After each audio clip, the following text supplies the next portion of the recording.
Assalamualaikum warahmatullahi wabarakatuh.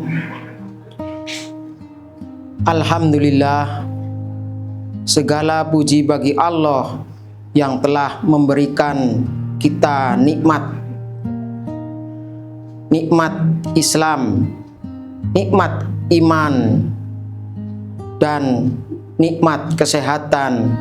Alhamdulillah, kita bisa berkumpul pada kesempatan yang penuh berkah ini.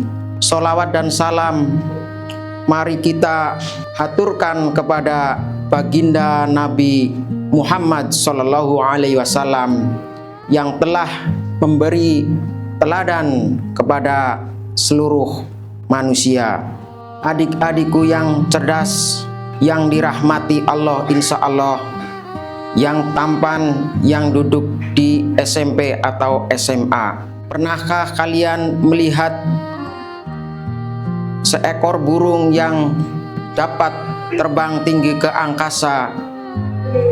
Mereka dapat terbang tinggi ke angkasa karena memiliki dua sayap yang seimbang.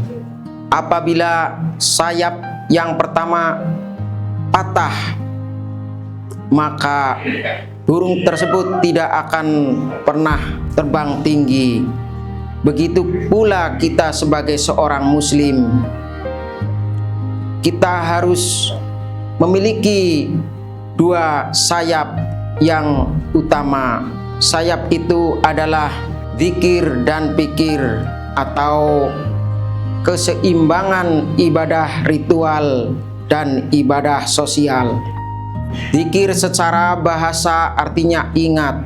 Ibadah ritual adalah hubungan kabel kita kepada Allah Subhanahu wa Ta'ala atau hablum minallah. Contoh ibadah ritual hablum minallah yaitu puasa, melaksanakan sholat 5 waktu, dan membaca Al-Quran. Bagi anak-anak yang masih sekolah, zikir adalah recharger energi. Anak SD berzikir dengan membaca Al-Quran, sholat 5 waktu, dan berpuasa. Bagi anak-anak SMP atau SMA, zikirnya adalah mengatakan saya mendekati Allah. Tanpa zikir hati menjadi kering. Orang yang cerdas pikirannya jalan.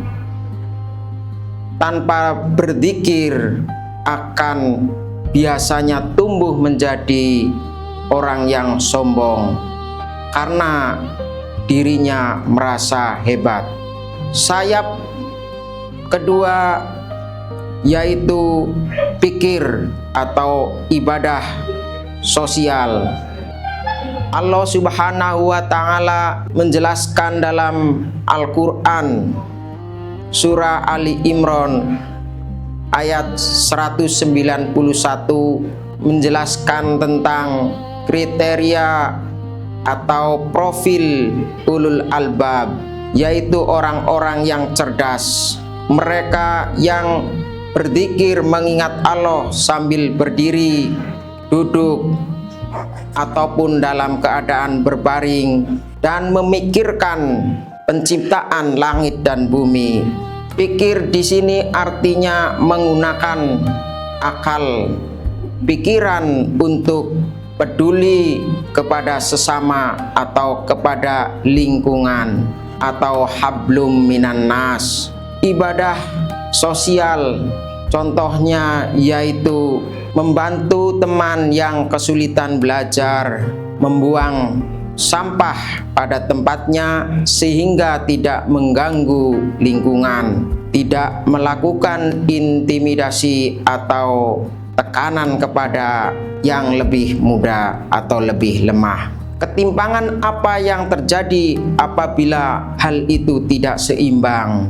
Adik-adikku sekalian, marilah kita bayangkan jika kita berzikir tetapi tidak berpikir. Misal ada orang yang rajin sholat di masjid, tetapi ketika pulang dia memarkir kendaraan di sembarang tempat sehingga mengganggu orang lain yang berjalan. Atau ada orang yang sering berpuasa tetapi lisannya digunakan untuk menyakiti orang lain.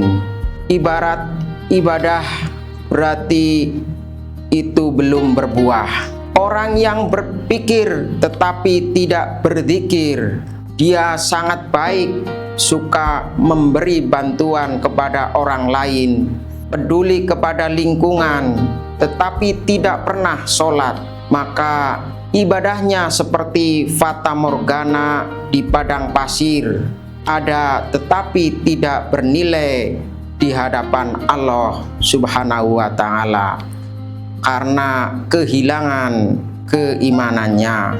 Apa tujuan kita di bulan Ramadan ini? Tujuan kita menjadi muslim yang utuh. Di bulan Ramadan ini tujuan kita bukan hanya sekedar membaca Al-Quran, tetapi meningkatkan kepedulian sosial lingkungan. Zikir artinya mulut kita basah dengan ucapan subhanallah, alhamdulillah, Allahu Akbar. Pikir artinya bahwa tangan kita siap untuk melakukan sedekah, membagi makanan kepada mereka yang membutuhkan, atau mencari teman yang kesusahan sehingga kita dapat menghiburnya.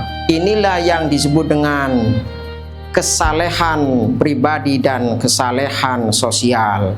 Sebagai penutup, bahwa Rasulullah Shallallahu Alaihi Wasallam adalah orang yang paling lama mengerjakan sholat malam, dan beliau juga orang yang paling depan dalam memberi sedekah kepada anak-anak yatim, kepada janda atau orang-orang miskin. Marilah di bulan Ramadan ini kita gunakan sebagai momentum untuk menyeimbangkan ibadah ritual dan ibadah sosial.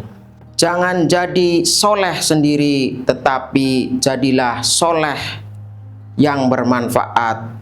Sebaik-baik orang adalah manusia yang bermanfaat bagi orang lain. Semoga Allah menguatkan hati kita untuk selalu berzikir dan menajamkan akal kita untuk selalu berpikir demi kemaslahatan bersama. Amin. Demikian kultum yang singkat ini, semoga bermanfaat. Selamat menunggu buka puasa. Mohon maaf apabila ada kekurangan dan kesalahan. Terima kasih. Wassalamualaikum warahmatullahi wabarakatuh.